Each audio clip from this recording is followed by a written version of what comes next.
Hi everyone, I'm Gordon Raquel from Filmmaker U. At Filmmaker U, we create courses for film professionals to deepen and diversify your existing skill set. You can check them out at filmmakeru.com. Every week we post a video with a film professional to chat and give you a chance to ask questions. Today I'm being joined by Rob Fernandez, mixer, re-recording mixer on the Lighthouse Drive in Hamilton, among many, many others. Hi Rob, welcome to the show. Hi, Gordon. Thanks for having me. Now, for those who aren't aware, because we'll have a lot of young students watching this and what have you, what is the role of the re-recording mixer? We always hear about the mixer, but in the media, you're not going to hear about re-recording mixer. So, can you give us a sense of what your role involves? Okay, well, in the film world, the mixer, we refer to the mixer as the person who does actually the location recording. And the reason it's called a mixer is because there's usually several tracks and they mix it together to come up with a live soundtrack. Then the re-recording mixer takes those tracks after they've been edited and prepared and combines it with the effects and the music and creates the final soundtrack that goes onto the film. Okay. So now you've like I mentioned just some of them, Drive, Hamilton, The Lighthouse. When you're working on a project with a director, how do you like to get on the same page with them? How do you work with them to make sure you're getting exactly what they want sound-wise? Well, there's lots of rounds of communication that we go through. It starts, with spotting the film. You go through the whole film and try to get an idea for, what they're looking for. It's usually the director and the editor have already worked on it for months during the editing process, and they have an idea of where they want the sound design to go and the score and what they want the final shape of the soundtrack to be. So you get those ideas. You then there's a period of time that you are preparing the film, and that period of time usually, the rest of the creative team that gets hired, supervising sound editors and effects editors, and they all will have some input into areas that they want to work on, and that's usually how the soundtrack begins to take shape. Then the final process is we all sitting in the same room in a mix, and we start putting all these things together, and usually new ideas come up and we try to implement them. There's usually, each director is different. They all have what I like to call it's a different language for each mix, and the quicker you learn that language, the better the back and forth process becomes. So you try to learn that language as soon as possible. I think of it as like information packaging. Like some people say like an instant feedback. Like if you have an idea, you want to see how that idea is implemented right away. And then say yes or no, continue in that direction or not. And some other people like to, let's say they give you an idea and then they want to build on it and build on it and build on it before making a decision as to, that's something that they actually want in the film or not. So, it's a back and forth, and the more interactions you have with the creative team, the more you learn that language and go forward. Now, when you're in the mix and when you're working with these directors, as you had said, the mixer is something on set that's going to be recording stuff and creating a live feed. But in post, you're going to be doing a lot of ADR and cleanup on that. Do you have any tricks or anything for getting the voices to match, or any tricks of making it sound a little bit better that people should be aware of in terms of mixing different tracks like that? It's lots and lots of tricks. I'm not sure that it's not easy to explain without actual, Without a mixer in front without of you? my tools around me and to show. But I'll tell you one thing. From when I started mixing till now, the biggest stumbling block that I kept running into when it came to ADR, something that is very hard to pick up, and it takes, at least for me, it took a while to training to get it, and that is the pitch of different lines and different deliveries. So there's some people whose ears are better. There's people who are musically trained. They pick up those differences a little bit faster. But I think a good piece of advice is to treat ADR like, think of it in musical terms. You're trying to match notes. And it's not so much EQ. These days, you even have plugins that can match EQ across to ADR. But pitch, there's still no piece of software that can match. There is pieces of software that can match two different lines and match the pitch, but you have to be able to identify it first. So that's my big piece of advice. It's cadence and pitch. It's kind of hard to pick up sometimes. So how did you get your start then? Oh wait, I'm sorry. Let me just add one more thing. Matching ADR is 90 to 95% performance. So if the actor performs it and gets it close enough, you can take it the rest of the way. If they're way off, you're never going to match it. Well, so, yeah, we've all seen some bad ADR. Yeah, so I guess what I was going to ask was, how did you get your start in this? Like, did you start in music and then transition to film, or was it always film? Yeah, I started in music. I actually had no idea this world even existed. And that's probably part of the reason why I ended up where I am. So I used to DJ, and I used to work at a music studio, and I just stumbled upon this place, Sound One in New York, the famous Sound One, and someone gave me a tour, and I literally, I was 21 years old. I had no idea. I mean, I just never stopped to think, yeah, of course someone puts all these effects and all these sounds to a film, but I just never knew. And when I saw the plays, I was like, oh, I want to work here. And that was it. That was 30 years ago. How'd you make that transition then from music to film? Well, sort of, I mean, it's like an apprenticeship process. I started working at Sound One as a messenger. And at night, I mean, Sound One, luckily for me, it was a very welcoming environment for people who wanted to learn. They welcome your, if you had like the initiative to like stay late at night and learn on your own, and then when the opportunity presents itself, you say, oh, I know how to do that if you need someone. So it was kind of like that. So I went through years. I didn't know right away like I wanted to be a mixer. I know that I liked this environment, and it was all new and exciting. So I had almost every job at Sound One. I was like the video transfer guy and in audio transfers, and I did I was an assistant editor. I was what back then they called a machine room guy, but I guess nowadays they call a mix technician. So I had all those positions through the years, and then I was mixing student films at night, and that was it, I guess. I do have a question for you before we jump into my next question, but Sure. What type of music did you record and DJ? Or house music. House music? Yeah. Anything we should keep an ear out for? Any tracks that we might know of? From 30 years ago? No, I doubt. I could send you a track if you want. No. Sure, I'd love it. We'll use it as our opening music. Yeah. So now you talked about it being sort of an open and welcoming environment at Sound One. How, because you've also you're one of the founders of the Harbor Sound division. Right. So how do you take that experience from Sound One and sort of incorporate it in Harbor and make it an environment to encourage learning? Absolutely. My partners and I do that. Yes. And how do you go about doing that? Well, by telling everyone that starts working there, everyone that works there, they know that the door is always open.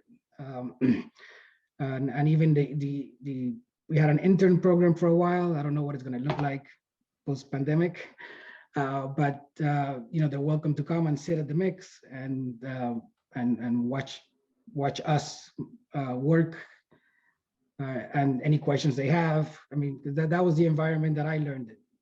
So I try to promote that as much as possible.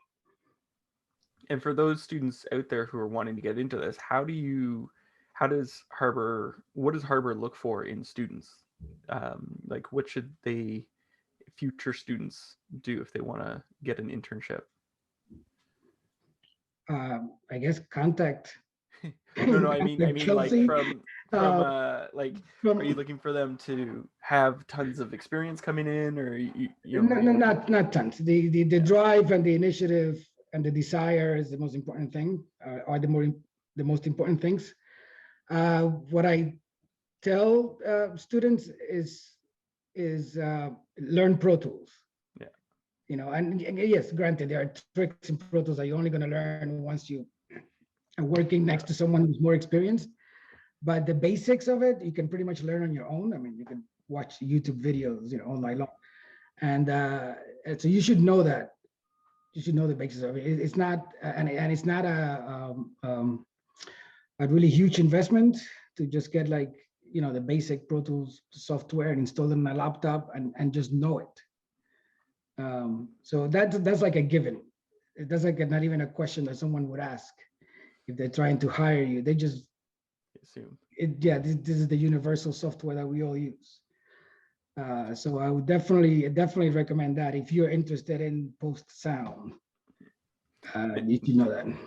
Now, you've worked on some amazing films, like Drive being known for its sound, and Lighthouse, it was known for its visuals, but the sound played such an important role in that.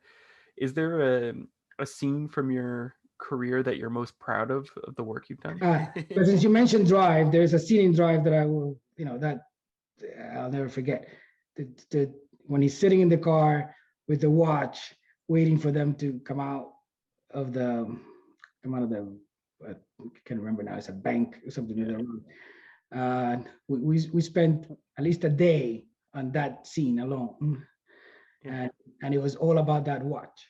How much of the watch you hear, the watch slows down, and you don't hear it, comes back, and every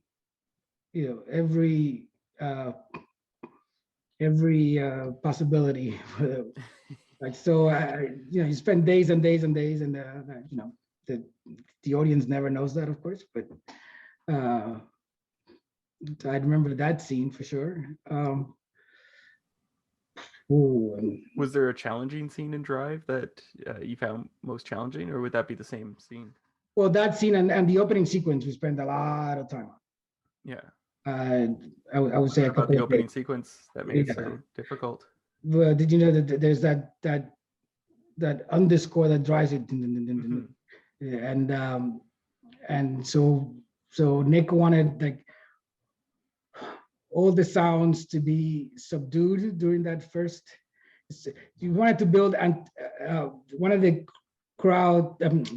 audience to be anticipating something somehow, and to not give it away until he actually steps on the gas, and that's when the movie starts. And so yeah, another one that, and then the whole thing gets synchronized to the Lakers game as he drives and he gets into the parking lot. So it's which is the key to every great scene, is that it's giving you information at different points. That you're not even aware of, but during that, I think the helicopter is chasing, they go in the underpass, he gets out, but the whole time you're listening to the radio saying like, oh, and the Lakers are, and then the countdown starts 10, 9, 8, 7, and that's when he drives in, because he knows that the crowd is going to be getting out, and he can blend into the crowd and get it. So you get be able to follow all these pieces of information. He's also following the police radio at the same time, so you got the radio playing and the police radio. That's how he knows what the cops are. So all these pieces of information that the audience needs to hear, and at the same time that you need to keep, the car engine going and all that, and keep all that energy pumping through the whole opening. It's like a big opening. It's like 6 minutes long or something. Yeah. Well, now what's interesting is, I think about Drive, and it has sort of a particular tone or feeling to the scenes. Mm-hmm. And then I also think about, the work you've done for Robert Eggers and, Lighthouse. It's all about tone and letting sort of things play out, or moments play out? How do you tackle tone from a sound perspective? Like I think about editing, and we're trying to get a particular feel, but how do you do that as a re-recording mixer? Well, in all fairness, a lot of that is set by the supervising sound editor, Mm-hmm. because they work on the sound design of the film for months, and a lot of that is also set by the composer. Like the composer, the music sets a certain rhythm to the film, and then we try to follow that. So given those two things, then each scene, you sort of try to follow the arc of the film. Mm-hmm. And you try for the mix to match. You have act 1, act 2, act 3. You want to give it an arc, so you have a place to go to, and so you want the tone of the film to carry that out. You don't want to, even when you have the big storms in the Lighthouse, you want to save some of that dynamic space for the end, if you will. So you keep those things in mind if you can. I mean, it's not a perfect science. So you do that. You watch the film and you see that maybe you need to adjust, or almost always you need to adjust. And if you have if you have enough time, you can come up with a great soundtrack. Now, on your IMDb, it has a new film that you're currently or just completed called "Marry Me," and it says you're one of the supervising sound editors. How did you take on that role after being a re-recording mixer for so long? Well, the roles are merging, and that actually it came to this was actually last summer, so it was during the pandemic, and we were already committed to doing that film, and I had already finished Hamilton, and I had gone through the experience on how to deliver a film and how to mix it through the pandemic remotely, interacting with the clients and all of that. So that's why Damien and I decided to co-supervise Marry Me, because the logistics of it was going to be pretty challenging. How do we record group ADR during a pandemic? It hadn't been done before at all anywhere, and we had to record Madison Square Garden. How do we get all these people? We can't get them all in the same room together. So so the logistics of it were going to be quite, like I said, quite difficult. So that's why we decided to tackle it together. How did you get that sound of Madison Square Garden if you can't have people in the same room? I mean, we started doing a lot of testing, right? Like everyone suggested, we should use this thing called Clean Feed, which is what people use to record podcasts because it gives you full bandwidth recordings. But Clean Feed, we started running into issues once you have more like 8 people. If you have 8 feeds at the same time, some of them you'll get digital glitches and things like that. So we were like, okay, we can't. I mean, if it comes down to it, we could do it this way, and then take out the glitches and things like that. But maybe we could find a better way. And eventually, we came up with a solution in which, okay, so we have no one else is working at the harbor at one of our facilities. So we're going to run mic wires to all the rooms and make each room think of it as an isolated recording booth. We then looked for people who worked as group actors, but who lived together, so that we could put both of them in the room, in a single room, so this we could get more people. So I think we managed to do either 12 or 16 people at once. We still have the 8 from the Clean Feed, and also for Clean Feed, for people who didn't want to come in, we also tried to get couples so that they would be on a single mic. So we had those 8 feeds, and then I think we'd run another 6 to 8 feeds to all the different rooms. And that's how we got Madison Square Garden recorded. I always loved doing loop groups. When I worked at a post facility, I was on the editing side, but they would always be like, we need people in the hallway. Can we get 5 people out, and you just stand in a room making noise? Now I have one last question I like to ask everyone I interview. What would you say, during this pandemic, a lot of people are watching streaming because you can't really go out at the moment. So is there something you discovered on the streaming services that people should check out while they're stuck at home? A show or a movie? Oh, I haven't been, actually, I've been working through the pandemic. So so and I haven't been able to watch that many things, but what did I watch the other day? I think Greyhound sounds amazing. Oh yeah. So, Yeah, it was really good. Didn't it just win an MPSE award? yes.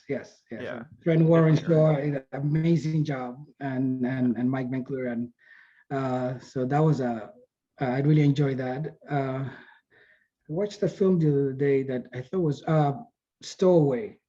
Oh yes, yeah, I watched that too. That was very Did good. you? I thought that was really good, and I liked the soundtrack on that too. Very Reminiscent of Gravity, but quiet. yeah, very quiet, but very well done, I thought. Yeah. And I really like the score too.